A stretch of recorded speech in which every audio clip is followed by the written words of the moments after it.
أهلا بحضراتكم. بكرة إن شاء الله في تمام الساعة 9 مساء بتوقيت القاهرة، 10 بتوقيت مكة المكرمة، هتتجه أنظار كل محب الرياضة في مصر والوطن العربي، وليس محبي النادي الأهلي فقط. هتتجه الأنظار إلى استاد القاهرة الدولي بالقاهرة لمباراة الذهاب بين نادي الأهلي المصري ونادي الوداد المغربي في نهائي دوري الأبطال. بكرة إن شاء الله الفريق النادي الأهلي كله جاهز، لكن تأكد غياب الكابتن محمد الشناوي فنيا، الغياب بالأسباب الفنية. الكابتن محمد الشناوي زي ما حضراتكم عارفين كان عنده إصابة لكنه تعافى منها، والدكتور أحمد أبو عبلة أكد للكابتن مارسيل كولر المدير الفني بأن محمد الشناوي جاهز طبيا وبدنيا.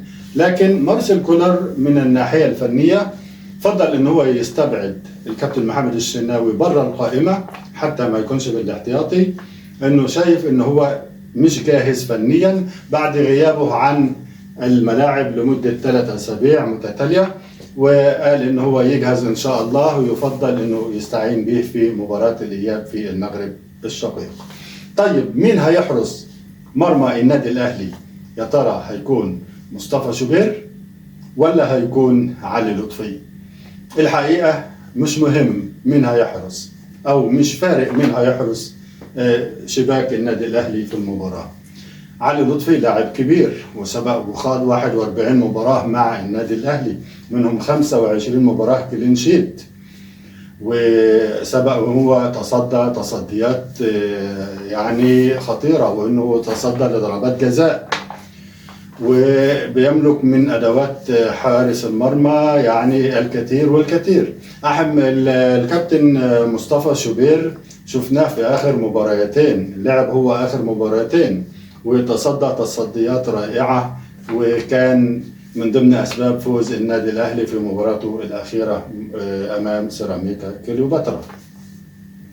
فالوقتي يعني المحللين يقول لك اللي هيحرس المرمى ممكن يكون مصطفى شوبير، لأنه جاهز وإنه هو عنده خبرة الملعب، آخر مباراتين هو اللي لعبهم. والبعض يقول لك إن علي لطفي اللي هيحرس المرمى لأنه بيملك من الخبرات أكثر من مصطفى شوبير. الحقيقة بالنسبة لنا كمشجعين للنادي الأهلي كلنا ثقة في أي لاعب بيرتدي فانيلة النادي الأهلي، وإن كان شوبير ولا علي لطفي عندنا ثقة فيهم إن شاء الله، وإن شاء الله الفوز يكون من نصيب النادي الأهلي. كلمة بس بسيطة لمصطفى شوبير، واكيد طبعا والدك حكى لك لو تساله ازاي الناس عرفته وازاي ان هو اصبح الحارس الاول للنادي الاهلي ومنتخب مصر، هتعرف انه قعد 7 سنين و8 شهور، وانا قلت الكلام ده في فيديو قبل كده، قعد يعني دكه، قعد احتياطي، كان بيتفرج على المباراه زيه زينا لكنه بس بيشوفها من داخل الملعب، لانه كان في عهد عملاقين من عمالقه الكرة المصرية حراسة المرمى، كابتن ثابت البطل عليه رحمة الله والكابتن إكرامي، 2 عمالقة كانوا يحرسوا مرمى النادي الأهلي ومرمى منتخب مصر، كانوا هما الاثنين بيتناوبوا على الحراسة لحد ما جات له الفرصة، وحصل إنهم الاثنين أصيبوا في وقت واحد. من وقتها لعب أحمد شوبير وعرفناه، وأي حارس مرمى بيلعب خلف خط دفاع النادي الأهلي لازم يكون حارس عظيم وبيطمن وياخد ثقة في نفسه.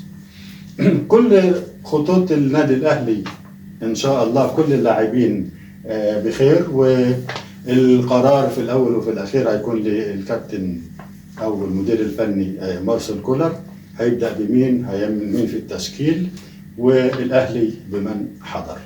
على الجانب الآخر في النادي الوداد تأكد إصابة اللاعب عبد الله الحيمود واستبعاده من التشكيل.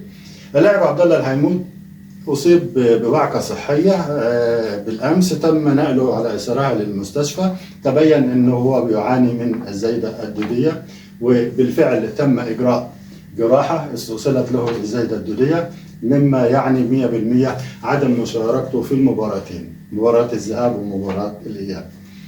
طبعا دي ضربة يعني موجعة للفريق، وهتربك حسابات المدير الفني.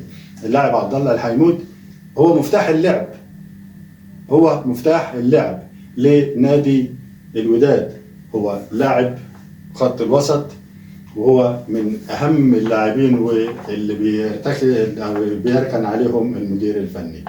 تمنيتنا الكابتن عبد الله الحيمود بالشفاء وعودته سريعا للملاعب إن شاء الله، وتمنيتنا بأننا نشوف مباراة نظيفة خالية من الإصابات لكلا الفريقين، ونستمتع بالمباراة ونستمتع جميعا رغم حبنا لإخواننا في المغرب، إلا أننا بالطبع نتمنى فوز النادي الأهلي. وبكرة بعد المباراة نتقابل ونحتفل مع بعض إن شاء الله بفوز النادي الأهلي في مباراة الذهاب بنتيجة تريحنا إن شاء الله في مباراة الإياب اللي تمكننا من رفع الكاس.